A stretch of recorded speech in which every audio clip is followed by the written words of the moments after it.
نحمده ونصلي ونسلم على رسوله الكريم السلام علیکم ورحمۃ اللہ وبرکاتہ۔ میں فقیر طارق محمود القاسمی النقشبندی الحنفی آج سے ایک ایسا سلسلہ میں شروع کر رہا ہوں تفسیر قرآن کا، جس کے اندر میں ایسی صورتوں کو لے کر آؤں گا جس میں انسان کی نفسیات کو بیان کیا گیا ہے، اور اس نفسیات کے زیر اثر انسان کس طریقے سے کون کون سے امور سر انجام دیتا ہے، کون کون سے افعال سر انجام دیتا ہے، ان کے حوالے سے میں بات کروں گا۔ اس کی وجہ یہ ہے کہ انسان جس معاشرے میں بھی رہتا ہے، وہ معاشرہ اس انسان کے افعال اور اس کے اعمال ہی کی صورت میں پروان چڑھتا ہے۔ تو ہمارا جو معاشرہ بنا ہوا ہے یہ ہماری نفسیاتی کیفیات کا عکاس ہے۔ ہم جھوٹ بولتے ہیں، ناپ تول میں ہم کمی کرتے ہیں، اور پتہ نہیں کون کون سے غلاظتیں ہمارے اندر موجود ہیں۔ اس چیز کو بیان کرنے کے لیے اور اس کا حل کیا ہے وہ بھی انشاءاللہ تعالی۔ تو آج سورۃ الحشر کی آیت نمبر 19، اس سے میں اس کا آغاز کر رہا ہوں۔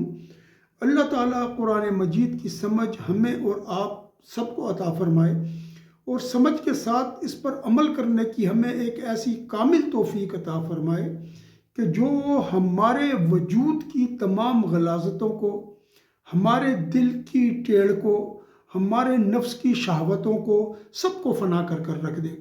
اور جب یہ ہو جائے تو آپ یقین کریں ہم انتہائی ایک کامل طریقے پر اس دنیا سے رخصت ہوں گے اور اپنے رب کریم کے حضور میں حاضر ہوں گے۔ تو چلتے ہیں آیت نمبر 19 کی طرف۔ اللہ تعالیٰ ارشاد فرماتے ہیں: اعوذ باللہ من الشیطان الرجیم ولا تکونوا کالذین نسوا اللہ فانساہم انفسہم اولئک هم الفاسقون۔ صدق اللہ العظیم۔ آیت کا ترجمہ کریمہ یہ ہے کہ تم ان لوگوں کی طرح نہ ہو جانا جنہوں نے اللہ کو بھلا دیا۔ تو جب انہوں نے اللہ کو بھلا دیا فانساہم، بس اللہ تعالیٰ نے، نتیجہ کیا نکلا؟ اللہ تعالیٰ نے ان سے ان کی جانوں کو بھلا دیا۔ ٹھیک، جب ان سے ان کی جانوں کو بھلا دیا تو اس کے بعد اللہ تعالیٰ نے آگے کیا حکم لگایا؟ اولئک هم الفاسقون، کہ یہی لوگ ہیں جو فاسق ہیں۔ اب اس کی میں کچھ تشریح آپ کی خدمت میں پیش کرتا ہوں۔ دیکھیں انسان کس طریقے سے اللہ تعالیٰ کو بلاتا ہے۔ سورۃ الشمس میں اللہ تعالیٰ ارشاد فرماتے ہیں: وَنَفْسٍ وَمَا سَوَّاهَا فَأَلْهَمَهَا فُجُورَهَا وَتَقْوَاهَا قَدْ أَفْلَحَ مَن زَكَّاهَا وَقَدْ خَابَ مَن دَسَّاهَا، کہ نفس کی قسم، اور جو ہم نے اس کو برابر کیا، جو اس کو ہم نے ایک خوبصورتی دی، تصویر کا مطلب جو خوبصورتی دی اللہ نے، اس کو ہر چیز کو بیلنس رکھا اس کے اندر، اور اس کو ہم نے نیکی اور برائی دونوں سکھا دی۔ تو جس نے اس نفس کو پاک کر لیا وہ کامیاب ہو گیا، اور جس نے اس نفس کو برباد کر دیا وہ برباد ہو گیا۔ کہ میں اپنے نفس کو بری نہیں کرتا، یعنی میں اپنے نفس کو آزاد نہیں کرتا، میں اپنے نفس سے بے فکر پرامن نہیں ہو جاتا، اس لیے کہ نفس جو ہے بہت زیادہ برائی کا حکم کرنے والا ہے۔ کہ لیکن جس پر اللہ کا رحم ہو جائے، بے شک میرا رب بخشنے والا اور مہربان ہے۔ اب دیکھیں نفس کی اللہ تعالیٰ نے ایک صفت بیان کی ہے، وہ برائیوں کا حکم کرنے والا ہے شدت کے ساتھ، آپ کو ہر طرف کھینچے گا، ادھر ادھر جو چیز نظر آئے گی آپ اس کی طرف لے جائیں گے، وہ لے جائے گا وہ، کیونکہ نفس کی شرست میں یہ ہے کہ اس پر جو خواہشات کا غلبہ ہے اور جو اپنی ذات کی طلب ہے وہ بڑی شدت کے ساتھ ہے۔ تو یوسف علیہ السلام نے بھی یہی فرمایا کہ میں پیغمبر فرما رہی ہیں کہ میں اپنے نفس سے پرامن نہیں ہوں، میں اس کو بری نہیں کرتا، یعنی میں اس کے اوپر نگاہ رکھتا ہوں۔ تو جب آپ نفس پر سے نگاہ ہٹا لیتے ہیں نا اور ہر خواہش کی طرف دوڑتے ہیں تو پھر وہاں پر بربادی آپ کے انتظار میں ہوتی ہے۔ اور اسی چیز کو اللہ تعالیٰ نے سورہ شمس میں جو میں نے 4 آیات پڑھی ہیں، اس کے اندر اللہ تعالیٰ نے فرمایا کہ جس نے اس نفس کو پاک کیا، یعنی اس کے اندر جو برائی اور اچھائی کا علم رکھا گیا ہے، اس کو جب ایک شخص اس کو پہچانتے ہوئے کہ میرا نفس تو اس طریق پر ہے، کیونکہ نبی علیہ السلام آئے، انہوں نے ہمیں آ کر بتا دیا، اور اس طریقے سے جو اولیاء اکرام ہیں انہوں نے ہمیں اس چیز کو سمجھا دیا، کیونکہ وہ نفوس کے سب سے زیادہ ماسٹر ہیں، وہ نفس کی چالاکیوں کو سب سے زیادہ سمجھنے والے ہیں۔ تو جب انہوں نے سمجھا دیا تو ہمیں پتہ لگ گیا کہ یہ نفس تو ہمیں برائی کی طرف لے جا رہا ہے۔ اب ہم جب اس نفس کی تمام چیزوں کو دبا دیں گے تو ہم کامیاب ہو جائیں گے، اور اگر ہم نے نہ دبایا تو ہم کامیاب نہ ہوں گے۔ پھر کیا ہوتا ہے جب ہم نفس کو نہیں، اس کی جتنی بھی جو یہ ہمیں دعوتیں دیتا ہے، شہوتوں کو ابھارتا ہے، ہم اس کی طرف جاتے ہیں، پھر شیطان اس کے ساتھ مل کر ہم پر حملہ آور ہوتا ہے۔ پھر کیا ہوتا ہے؟ پھر ہم اللہ کو بھول جاتے ہیں، ہم دنیا کی طلب میں لگ جاتے ہیں، خواہشات کو پورا کرنے میں لگ جاتے ہیں۔ جب ایسا ہوتا ہے تو پھر کیا ہوتا ہے؟ پھر ہم اللہ تعالیٰ کو بھول جاتے ہیں۔ جب اللہ کو بھول جاتے ہیں تو پھر اللہ تعالیٰ ہمارے ساتھ کیا سلوک کرتے ہیں؟ اللہ کو بھولنا یہ ہے کہ ہم ہر وہ چیز پوری کرتے ہیں اپنی ذات کے لیے۔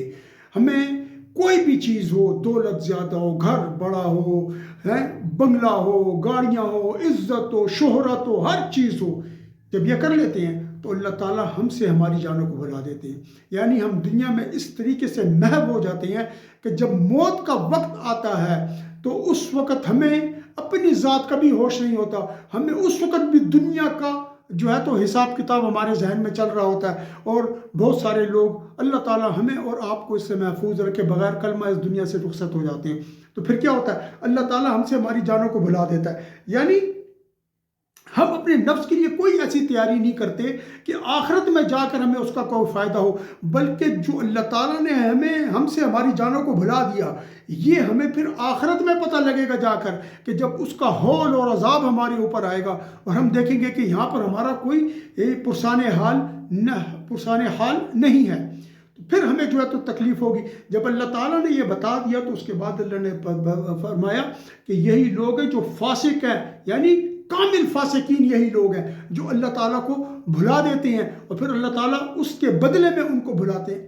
آج ہم نمازیں پڑھتے ہیں، روزے رکھتے ہیں، سب کچھ کرتے ہیں، لیکن ہمارے پاس وہ برکات نہیں، وہ رحمتیں نہیں، وہ کرم نہیں۔ کیوں؟ وجہ یہ ہے کہ ہماری نمازیں پڑھنے کے باوجود بھی ہم نے اللہ کو بھلایا ہوا ہے۔ ہم نماز کی ظاہری صورت ادا کرتے ہیں، نماز کی حقیقت ہمارے پاس نہیں ہوتی۔ 4 رکعت نماز اس کی اللہ اکبر، اور درست نکلے اور گئے، پھر بھاگے جا رہے ہیں، اور جو ہی دکان پر پہنچے، کاروبار کی جگہ پر پہنچے، پہلا کام جھوٹ بولنا شروع کر دیا ہم نے۔ تو جب اللہ کو آپ بھلاتے ہیں نا، تو یہ نہیں کہ آپ نماز نہیں پڑھ رہے تو اللہ کو آپ نے نہیں بھلایا ہوا، نہیں، آپ نماز پڑھ رہے ہیں تو بھی آپ نے اللہ کو بھلایا ہوا، کیونکہ نماز کی حقیقت سے آپ دور ہیں۔ ان الصلاۃ تنہی عن الفحشاء والمنکر، بے شک نماز بے حیائی اور برائی کے کاموں سے روکتی ہے۔ تو کون سی نماز؟ جو ایسی نماز ہو کہ جب آپ اس کو ادا کریں تو اس کے سجدے پہ دھیان ہو، رکوع پہ دھیان ہو، قیام پہ دھیان ہو۔ سجدے سے میں نے اس لیے شروع کیا کہ سجدہ سب سے عظیم ترین شے ہے۔ جب ہم ایسا نہیں کرتے تو نفس کا ہم پر غلبہ ہو جاتا ہے، اور نفس کا ہم پر جب غلبہ ہوتا ہے تو پھر ہم اس کام کے نہیں رہتے کہ اللہ تعالیٰ کی طرف اپنے دھیان کو رکھ سکیں۔ تو ہماری نفسیات، چونکہ ہم اکیلے تو نہیں ہیں نا، میں اکیلا تو ایسا نہیں ہوں، میرے ساتھ لاکھوں لوگ ہیں، کروڑوں لوگ ہیں اس پاکستان میں جو اس طریقے سے ہیں، اور دنیا میں اربوں مسلمان ہیں جو اس طریقے سے نماز کو ضائع کر رہے ہیں اور اللہ تعالیٰ کو یاد کرتے ہوئے اس کے حضور میں سجدہ ریز نہیں ہو رہے۔ تو پھر نفسیات کیا بن رہی ہے؟ جھوٹ، دھوکہ، بے وعدہ وفا نہ کرنا، وعدہ کی خلاف ورزی کرنا، لوگوں کو دھوکہ دینا، دوسروں کی بہن بیٹیوں کی عزت کے ساتھ کھیلنا، اپنی بہن بیٹی کے لیے دوسروں کو قتل کرنا۔ ٹھیک ہے، آج مسلم امہ جس چیز کا شکار ہے، کشمیر کے اندر جن مسلمانوں پر ظلم ہو رہا ہے، روہنگیا میں ظلم ہو رہا ہے، چین کے مسلمانوں پر ظلم ہو رہا ہے، فلسطین کے ساتھ کیا ہو رہا ہے، سارے کفار ایک طرف ہیں اور ہمارے تمام مسلمان اور مسلمان ملکوں کی فوجیں اور ان کے حکمران کفار کے ساتھ ملے ہوئے ہیں۔ تو یہ سب سمجھ لیں اللہ تعالیٰ نے ان سے ان کی جانیں بھلا دی ہیں۔ شام کو جاتے ہیں، شرابوں کے چسکے ہیں، ماڈلوں کی رنگینیاں ہیں، اور کرو عیش، کتنی عیش کر لو گے، کتنا پیسہ اور لوٹ لو گے، کتنے اور ملکوں کو برباد کر دو گے۔ یہ سب اسلامی ملکوں کی اپنی وجہ سے فلسطینیوں پر، مسلمانوں پر ظلم ہو رہا ہے، اور ہم نے اپنے آپ کو، ہم نے اپنے رب کو بھلایا، ہمارے رب نے ہم سے اپنے آپ کو بھلا دیا۔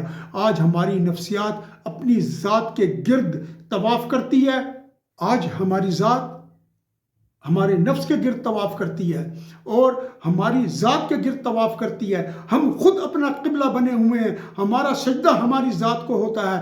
کیوں کہ جب خواہشات کی اتنی طلب ہو، جب شہوتوں کا اتنا زور ہو، تو پھر آپ جس قبلے کی طرف متوجہ ہوتے ہیں وہ شہوتوں سے بھرپور آپ کا نفس ہے، اور یہی آپ کا قبلہ ہے.